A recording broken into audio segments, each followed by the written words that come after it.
not just the like CIA. You remember how we've talked, again, I have a conspiratorial hat once in a while, too. Mine is that I don't think Barack Obama was responsible for killing Osama Bin Laden. Oh, absolutely not. Like, how that happened was so 1984.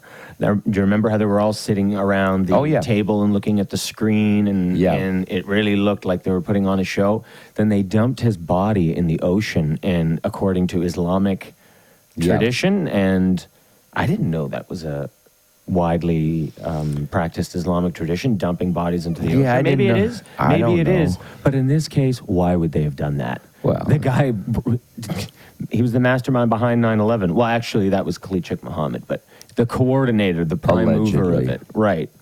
But my point is this, that why would they have done that to him? Why wouldn't they have...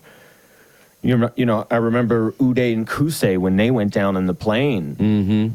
If you knew, the right search words, you could actually see their bodies. Mm-hmm. Yeah. Same with their dad, Saddam Hussein. Yeah. So why did this happen? And they showed the body being dumped, and it was all wrapped up. Yeah, you couldn't see anything. It was that's a big scam. I mean, I think that it's. And it was politically timed. I mean, anybody that knows anything about the Bin Laden and over in that part of the world, the history over there and the lay of the land. I mean, it's been said many times in many places, and it's factual, that Osama Bin Laden had health problems. He was on kidney dialysis. Yeah. My kid brother is a kidney dialysis nurse. Mm-hmm. If you're not on the dialysis machine like every other day, you die. You have to have dialysis done every couple days or you die. So if you're in the freaking primitive mountains somewhere in a cave hiding, who's doing your kidney treatments, your dialysis? Nobody. I mean, it takes sophisticated machines in a hospital, and there's a clip that you can probably still find online. I believe it was the president of India. It was a lady who's ended up since been assassinated. But she said on some program over there, talking to a bunch of people, it wasn't a hot mic, it was an actual program, but, most of the programming from that part of the world never makes it to American television. And was like, yeah, we all know Bin Laden died on this date, 7 or 8 years ago. He died on this day after that when this happened.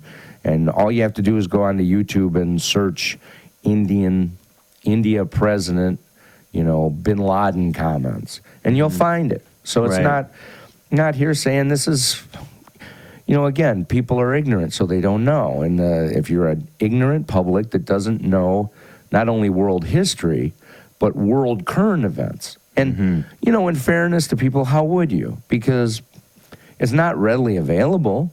Even with the internet, it's not readily available. I mean, we don't know what's going on in the Sudan today. We don't know what's going on in Malaysia today, right? Well, we can find it out.